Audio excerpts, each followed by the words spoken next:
Hello, America. I'm Breathitt County's Scott Ethan Allen here with some words about public education in the United States. John F. Kennedy said, "Our progress as a nation can be no swifter than our progress in education. The human mind is our fundamental resource." With those wise words in mind, realize that over 90% of our children receive their education in public schools.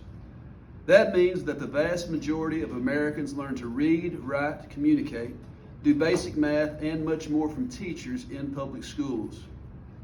Better teachers can teach these critically important skills more effectively.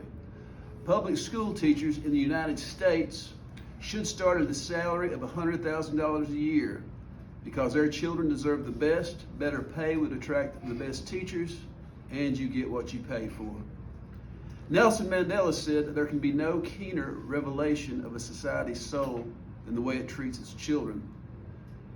The children of the wealthy who want to attend private schools that offer specialized classes in science, technology, engineering, the arts, and math can take advantage of these programs provided by those schools, or the students' parents can afford to pay for private tutoring or lessons. In the majority of cases, public schools cannot afford these programs. However, highly skilled and well-motivated teachers could offer more challenging and enlightening material to students in public schools. 91% of the students in the United States attend public schools.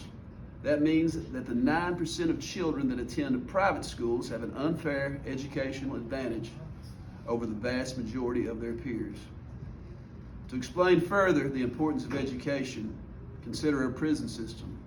69% of our incarcerated population do not have a high school diploma.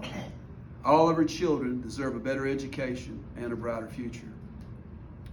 Also, the United States of America is the most prosperous nation in the world.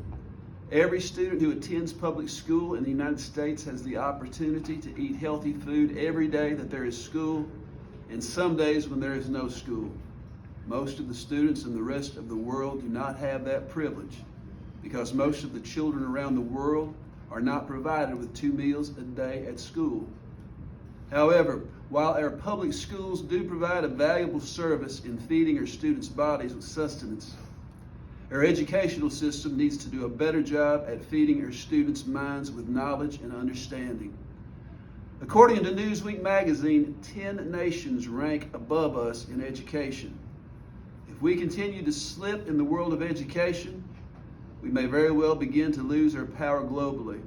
If we do not invest in our children, we're choosing not to invest in the future of the United States of America. Most importantly, you get what you pay for. For example, we spent over $76 billion in 2020 on our military. And as a result, we are protected by the best and bravest 1.4 million fighting men and women in the world. In contrast, on average, we spend $640 million a year to educate 50.7 million public school students. Due to the financial neglect of public education, I know of several instances where incompetent teachers have actually taught students material that is factually incorrect. A teacher making $100,000 a year would be more likely to teach accurate information and concepts. A teacher who starts out making $50,000 a year is less likely to be motivated to stay in the field than a teacher who makes $100,000 a year. A teacher who makes $50,000 a year is less likely to provide a high-quality, caring instruction than a teacher who starts out at $100,000 a year. Teachers should start out making $100,000 a year because you get what you pay for. On the other hand, many people think teachers are already overpaid. Reddit is among the top 20 most visited websites in the world. An article on Reddit opined that teachers have no travel to contend with. Schools are safe places. Teachers don't save lives. Teachers have no deadlines. There's no manual labor. There's no stress, and many more such fallacies. In reality, teachers often have to attend trainings in faraway cities that take them away from their homes and their families. I was almost killed breaking up a school fight a few years ago. In 2011, Dwayne Bunch, a Kentucky teacher, died as a result of brain injury he incurred while breaking up a school fight. I found so many stories about teachers saving lives in public schools that I had difficulty picking one for a good example. I decided on teacher disarms school shooter, hugs her until help arrives.